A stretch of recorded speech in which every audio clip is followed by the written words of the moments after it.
Hey everyone, welcome back to another video. In this week's video, we are going to look at a new drum plugin. I say new, it's the second version, but there's a whole bunch of features and we are going to get stuck right into it. So, the plugin in question is Emergent, and this is Emergent Drums version 2. So it has a couple more features than the first one. I didn't have a copy of the first one. I saw this one for sale for $79 or something along those lines. And I thought I'd give it a go, and just maybe some other people have been looking at it and they want a be swayed yay or nay. So hopefully this can give you some insight into what I think of the synth. One thing I have to say before we get stuck into this plugin is marketed as an AI drum creation tool. I'm so sick of AI as like a catchphrase and whatnot. Let me just say, it does some cool things. I feel like they could have just left the AI off the sales pitch, but it is what it is, and it's their tool to do what they want. So, as you can see, we have the plugin here. We have just normal 16 pads. You can hear the different drums and stuff like that. You can drag and drop onto other ones. You can mute them and unmute them. That's pretty much about it for this section. As you go through the samples, you can see they come up in this window just here. We can go to the kick. Once you're on this window, you can see a couple of things. We have the different types of drums that you can kind of get it to produce. It has these two engines, a crunchy and a creamy. Hopefully down the road they're going to add some more, so you can have like maybe some bits and pieces in between those two. But to start off with, it's these two are pretty good. You have the start and end points. You can move them if you need to like cut bits off the actual drums. And then you have this similar to random, and this is the whole main part of the synth. Is you can, if you really like this sound, so it's like a sort of a low thuddy kick there, and you want something similar to that but in the same ballpark, you can move this along a little bit, hit generate, and then it will generate something similar. On the flip side, if you want something completely different, you can slide this all the way over to random, hit generate, and just pray to the drum gods that you get something that you like or something close, that you can then slide this all the way back down again and then kind of dial in the sound. So whilst you can get drums that you want, sometimes it can take a little bit to get there. That's why they've added another tool where you can dump your own sample into it, which I'm going to show you a little bit later. Going on, we have the volume, and you can see just as it is. We have the attack time. You can see as we start to move that, it moves the waveform, which is a pretty good little addition. And then obviously the same with the release. We have the clip, so you can see as it gets, you can clip the sample, so you can get that really distorted sound. And as we go back down to normal, there's the original one again. And then we have this little bit of filter. Honestly, the filtering, not something that I can see myself using within the plugin.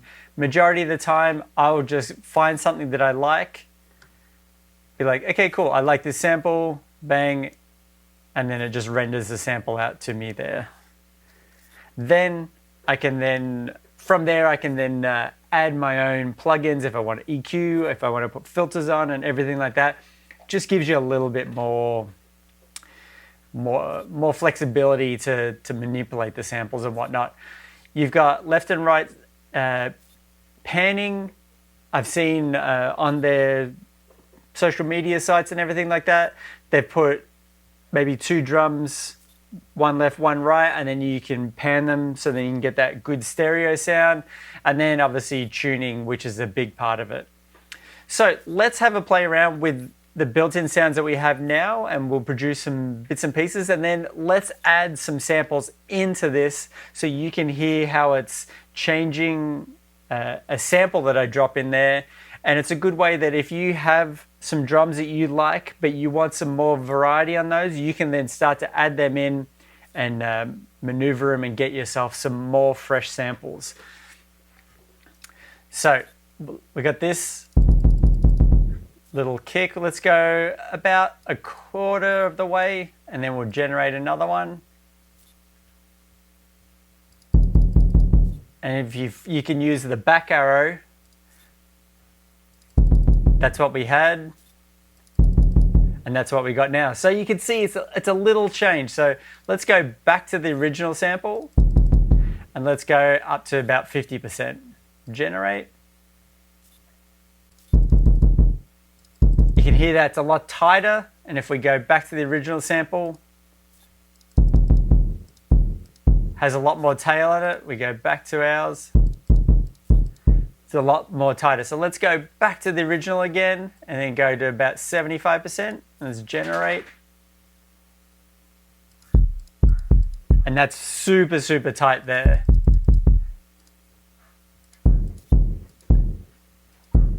So now we have this sample. Nice and thuddy kick there. And that's what we started with. And if we go, I really like that one. So we go back and let's go all the way to full random, and then generate, and then we completely different of what we had.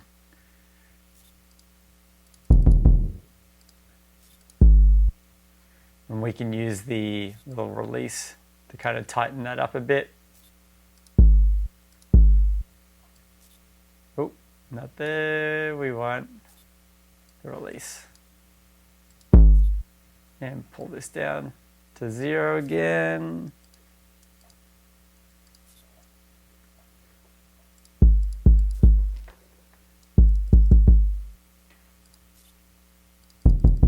And you can hear there completely different sound, so it's a good way that you can really push it and maybe explore finding some samples that you don't have. So let's go to a snare. We'll just go through a couple of these. Not really a snare, but we'll go. Here we go. This is a snare sound. Let's go 50%. Actually, we'll go 25 and generate. And I found one thing with the snare samples is they all seem to, not all, a lot of them seem to get this little bit on the end, which you can just get rid of that there. Not a big deal, but just something to keep in mind. That's what we had. And that's what we ended up with. And let's go 75%, generate.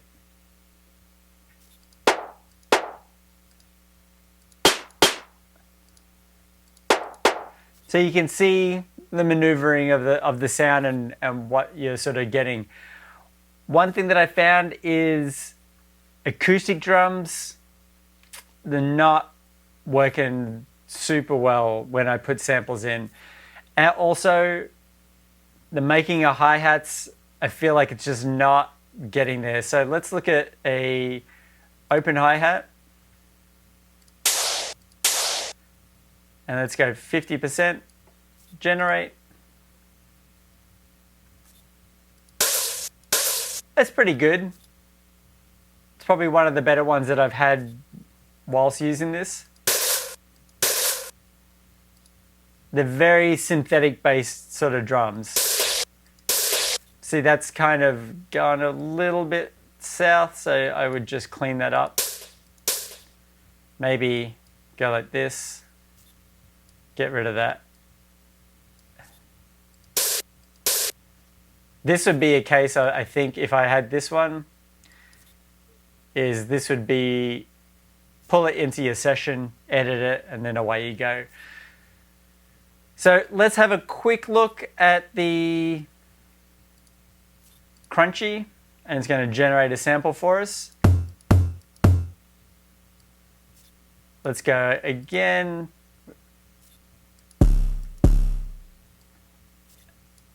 So you can hear some of the sounds being made with the crunchy engine.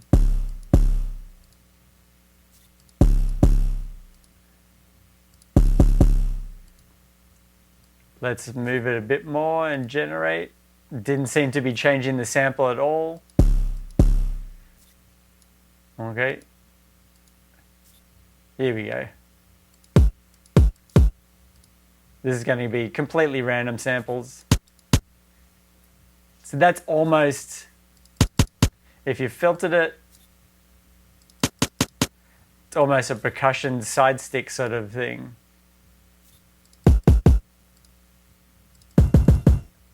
So yeah, you get the idea. Obviously you can come, let's go to one of the randoms, and then let's just choose glitch, generate the sample, and away you go. And you can just keep making these samples over and over and over so you can get more sounds and whatnot.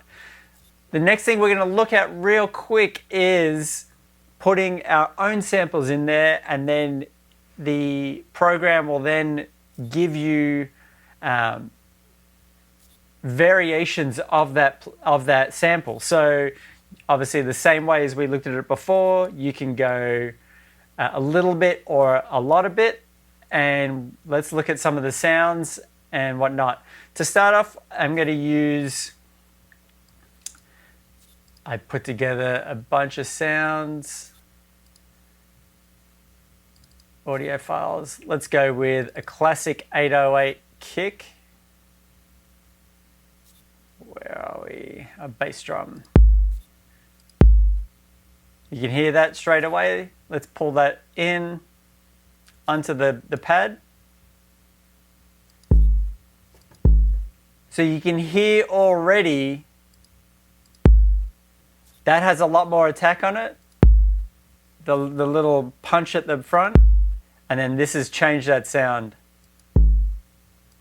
It's like rounded it off. Something to keep in mind when you're putting samples in, that it might modify the sample as it's going in.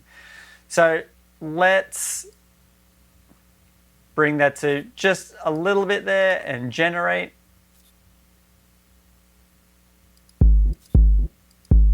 Let's go back.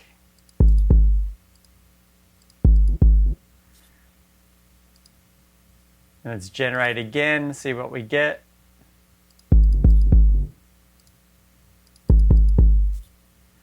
Go one more at 50.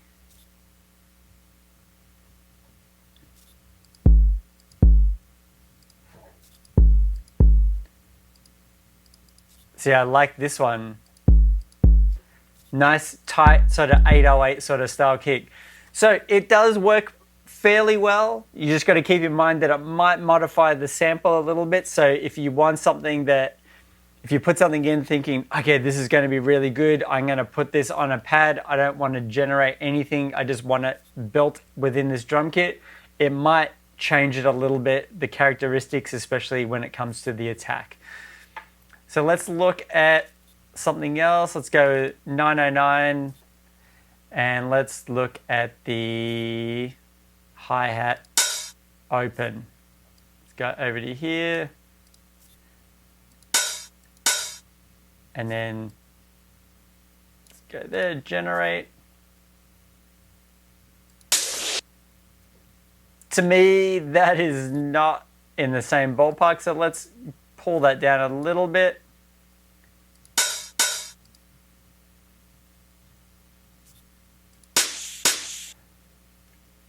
Kind of, but kind of not.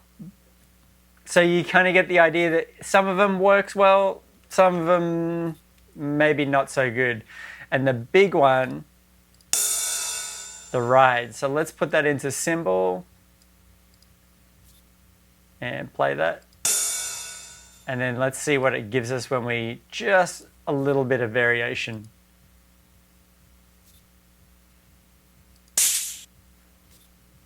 You see what I mean? Real sort of sounding drums, not so good in here. So let's pop out of there and then we'll just look at real quick. So we got this kick, let's put that into here.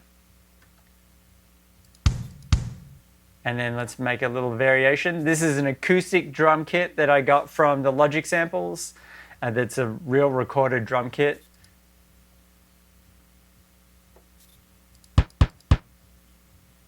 Not so good. Let's change it a little bit more.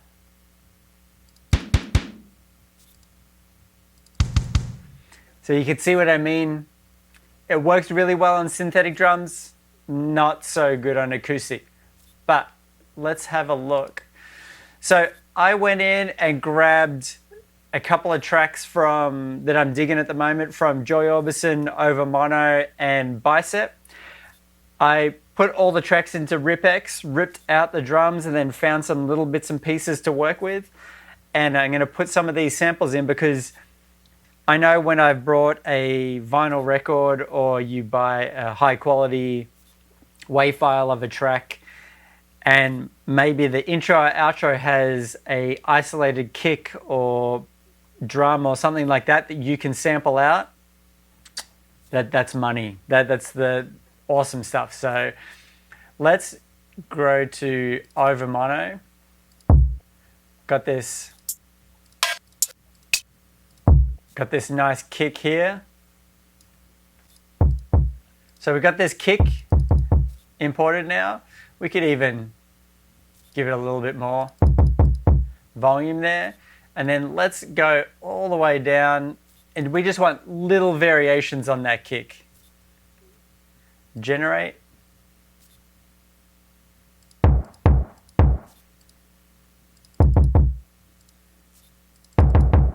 So we could filter that. Not so much, maybe about there. So you kind of get the idea. Let's go back and we'll do another one.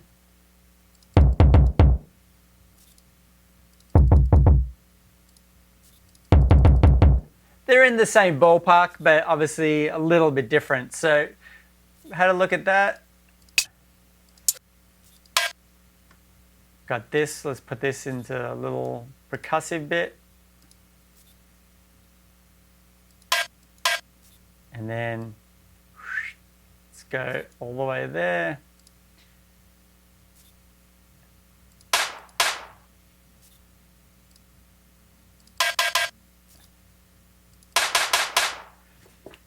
In the ballpark, but obviously needs a little bit of tweaking and whatnot. So you can see that I'm mainly going for kicks and claps sort of stuff because I find that's where its strength lies. And I don't know about you, but I'm mainly looking for more kick drums and whatnot. So that's why I kind of showcase that a little bit more than the other bits and pieces. It's a little bit easier to reproduce a clap or a percussion or a glitch or something like that. But yeah, hopefully I've shown you sort of some of the bits and pieces that it can do. I'm sure that I'm only glancing over a lot of it, but I feel like a lot of these bits these are the bits that I was interested in. And so yeah, I thought I would showcase that. For $79, I think it was a good purchase. For me, I'm going to use the hell out of it. Some bits that I would like them to improve, maybe when you add a sample, I don't want it to be changed at all. I just want it as it goes in. I don't want anything to happen to it. And then also, I would like to see more engines. We have the creamy and the crunchy. I think it would be really great if you could have some more varieties in there. You don't have to go sort of crazy, but maybe 3 or 4 overall to give you kind of each end of the spectrum and everything in between. Also, when you put a sample in, you can't select an engine. It would just give variations on that sample. I think it might be cool if there was a way that you could put the sample in and then create a crunchy version of that. Or if it's a dirty sample, maybe creating a creamy version of that. Sort of flip-flop it and see what you can come up with. But again, $79, I think it was a really good purchase. I think the full retail is over $250 or over $200 at least. I don't think I would have paid that. As it is, maybe with all the other features and whatnot, maybe it would sway me, but for $79, I think it's a done deal and it's a really good value. So hopefully I've showcased enough of this so you can make the purchase, not make the purchase. I purchased this myself, so it's unbiased. There's no affiliate link or anything like that. And at the end of the day, hopefully I've inspired you to create something today. And until next time, see you later.